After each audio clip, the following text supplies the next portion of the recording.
Hello l'ami, j'espère que tu vas bien. Ça fait 2 mois maintenant que nous ne nous sommes pas vus et tu ne peux pas savoir à quel point tu m'as manqué. Je suis sûre que mes vidéos t'ont manqué également. Je n'ai pas chômé. En 2 mois, j'ai pu accueillir mon petit Nio qui est venu nous rejoindre au mois de novembre, alors de manière très prématurée, ce qui est un petit peu compliqué la fin d'année, mais tout va très bien, il va très bien et c'est le principal. Aujourd'hui, la première chose que j'avais envie de faire, c'était de te souhaiter une très bonne année. Normalement, on dit que tant qu'on est encore dans le mois de janvier, on peut le faire. Donc, je te le souhaite une excellente année 2023 avec plein d'astuces, de conseils, d'idées mode et tout ce que tu veux sur cette chaîne. Pour démarrer cette nouvelle année 2023, j'ai voulu démarrer par la base, tout simplement, parce que dans le conseil en images, il n'y a pas que la tenue vestimentaire. Tu vas retrouver la coiffure, le maquillage, les soins de la peau, tu vas retrouver aussi de l'estime de soi. Enfin, on travaille vraiment sur plusieurs aspects de ta personne pour pouvoir te permettre d'avoir l'image que tu as envie de renvoyer, celle qui te correspond parfaitement, qui correspond à ta personnalité. Du coup, on commence par la base et la base, c'est le soin de la peau. Tout simplement parce que tu auras beau être au top au niveau vestimentaire, si tu ne prends pas soin de ta peau, tu ne te sentiras pas bien. L'image que tu renverras ne sera pas la plus, la seule qui te correspond le mieux. Donc, il faut absolument que tu prennes soin de ta peau. C'est très important pour toi, pour ta santé et pour l'image que tu veux renvoyer. Du coup, on va voir aujourd'hui les 7 points élémentaire pour pouvoir prendre soin de sa peau. J'espère que tu es prêt. Avant de te dévoiler les 7 points indispensables pour avoir une peau juste nickel, il faut que tu comprennes que la peau ne résulte pas simplement de la génétique. En fait, tout ce que tu vas faire dans ta journée, la façon dont tu vas en prendre soin, la façon dont tu vas t'alimenter, tout ça va avoir un effet sur ta peau. Donc, je le disais, ton alimentation, ton hydratation, le fait de bien dormir, le fait de faire de l'exercice, le fait également de ne pas boire trop d'alcool ou de caféine, tout ça va avoir un résultat bénéfique pour ta peau, va lui permettre d'être la plus saine possible. On commence tout de suite avec le premier point et c'est la nutrition. Le renouvellement cellulaire, il va dépendre de ton apport en vitamines et en minéraux et également de ton hydratation. Le renouvellement cellulaire, qu'est-ce que c'est? C'est la croissance de nouvelles cellules qui se fait à la place des cellules mortes. Tu ne le savais pas? Tu te coucheras moins bête ce soir. Quand on te dit de manger 5 fruits et légumes par jour, ce n'est pas vide de sens. Il y a des vitamines qu'il te faut absolument absorber au cours de ta journée. Ces vitamines, ce sont les vitamines A, C et E. Donc, tu en as entendu parler, sûrement, mais tu ne sais peut-être pas à quoi elles servent et surtout dans quels aliments les trouver. La vitamine A va agir contre le vieillissement. La vitamine C, elle, va agir pour ton teint. Et enfin, la vitamine E, elle va agir contre les agressions extérieures. Tu pourras retrouver la vitamine A dans plusieurs aliments, comme la carotte, le brocoli, le cresson, ou encore la patate douce, le melon, voire les épinards. Concernant la vitamine C, tu pourras la retrouver dans les poivrons, les oranges, les fraises, le raisin et les légumes à feuilles. Et pour la vitamine E, tu la retrouveras dans l'huile de tournesol et de pépins de raisin, la margarine, les germes de blé, les amandes et les noisettes. Hormis ces vitamines, il y a d'autres éléments qui vont être très importants pour ta peau. Tu vas retrouver le zinc qui va tout simplement t'aider à la cicatrisation et qui va aussi t'aider à réduire les inflammations. Ensuite, tu vas retrouver la biotine, qu'on appelle aussi vitamine H, elle qui va être extrêmement importante pour tes cheveux, pour tes ongles et pour ta peau. Nous avons parlé de l'alimentation. Tu ne dois pas oublier qu'il y a aussi l'hydratation qui est extrêmement importante pour éviter le dessèchement de la peau. Ton corps est composé à 80% d'eau.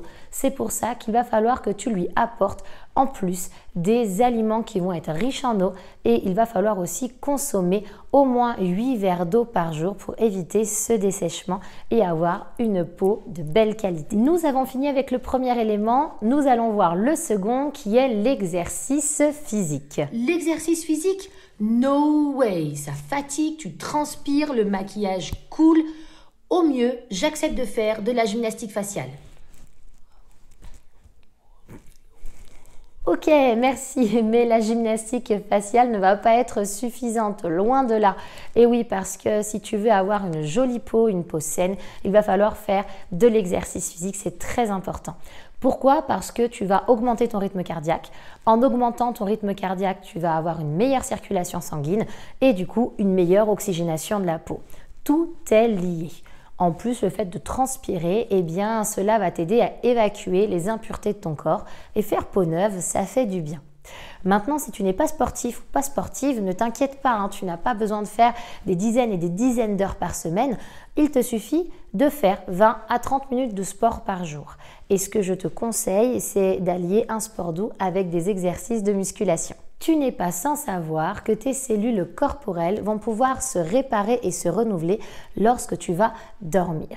Ainsi, quand on manque de sommeil, eh bien la peau est moins élastique, elle laisse plus de place à l'acné ou aux éruptions.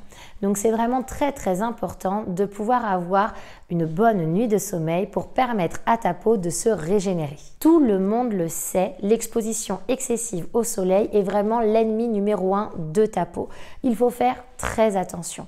Si tu n'as pas envie d'avoir un vieillissement prématuré de ta peau, si tu n'as pas envie d'avoir de rides, bien sûr, trop rapidement, d'avoir une perte d'élasticité, une hyperpigmentation ou encore d'avoir des cancers de la peau, je te conseille vraiment de faire très attention à l'exposition au soleil. Ah non, moi je suis pas d'accord. Bon, ok, j'ai quelques taches par-ci par-là, mais le soleil, c'est mon plus grand ami. Oui, j'ai quelques rides, mais bon, si je colorie les taches et que je fais comme ça, bah moi je trouve que ça va. Pour éviter tout problème, je te conseille d'utiliser un écran solaire tout au long de l'année pour pouvoir protéger ta peau. Un indice 15 est suffisant en hiver et un indice 30 minimum en été. On en vient à notre 5e élément et c'est la cigarette. Je te conseille vraiment de dire un grand non ou un grand stop à cette cigarette. Je sais que ce n'est pas chose facile, mais c'est vraiment très important parce qu'elle va beaucoup abîmer ta peau. En fait, la nicotine entrave les vaisseaux sanguins qui alimentent la peau en oxygène et en substances nutritives. Du coup, la peau est asphyxiée, elle se relâche, elle devient terne et grise et elle se ride. Je n'ai qu'une seule chose à dire, non à la cigarette. Les dégâts sur la peau sont vraiment très importants. C'est pour ça que je te conseille de faire le maximum pour pouvoir arrêter, même si ce n'est pas facile. Avec de l'aide, je suis sûre que tu vas pouvoir y arriver. Cela te permettra d'avoir une peau plus saine, mais aussi d'avoir une meilleure santé. Concernant l'alcool, what? Si on ne peut plus boire d'alcool, mais qu'est-ce qu'on va faire pendant les soirées avec les copines? Comment on va faire pour critiquer tout le monde? Pas d'inquiétude, on ne te dit pas de ne pas consommer d'alcool du tout, simplement de le consommer avec modération. Et c'est la même chose pour la caféine, parce que le fait d'en consommer de trop, cela ne va pas aider ta peau à être saine, cela va plutôt engendrer en fait des réactions allergiques comme des éruptions.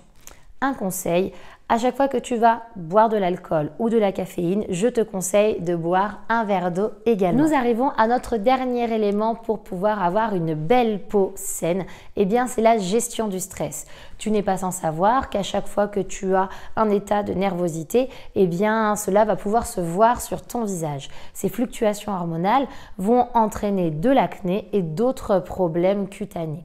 Donc, c'est très important de pouvoir respirer, de pouvoir calmer son stress, tout simplement pour éviter que cela ne puisse paraître sur ton visage. Et voilà, tu es maintenant incollable sur les différents éléments qui vont te permettre d'avoir une belle peau, une peau vraiment saine. Le plus difficile va être de tout mettre en place, mais je ne doute pas que tu y arrives. Le but est vraiment de pouvoir repartir de la base, repartir du bon pied sur cette nouvelle année, faire les choses correctement pour avoir une peau saine et pour pouvoir te sentir bien dans ton corps. Je te laisse noter en commentaire les différents éléments que tu faisais déjà, que tu connaissais, que tu mettais en place pour toi et ta peau. Et tu peux aussi noter ceux sur lesquels il va falloir que tu travailles. Si tu as besoin de conseils personnalisés, si tu as besoin d'une aide particulière, n'hésite pas, tu vas pouvoir me contacter via le formulaire dédié que tu retrouveras sur mon blog au niveau de l'onglet Conseils en images. Maintenant, comme je te l'ai dit en début de cette vidéo, les prochaines semaines vont être placées sous le signe des soins de la peau.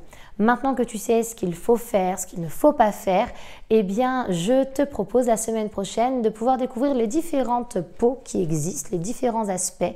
Comme ça, tu pourras déceler quelle est la tienne et ainsi pouvoir utiliser des produits qui seront parfaitement dédiés à ta peau et qui te permettront tout simplement d'aider celle-ci à gagner en élasticité, à gagner en beauté et la rendre la plus saine possible. J'espère que cette vidéo t'a plu et que tu as appris des choses. Maintenant, n'hésite pas à me laisser tous les commentaires que tu veux en dessous de cette vidéo, comme j'ai pu te le dire un petit peu plus haut. Et tu peux également me contacter via les réseaux sociaux. Tu retrouveras tous les liens que tu souhaites dans le descriptif de cette chaîne.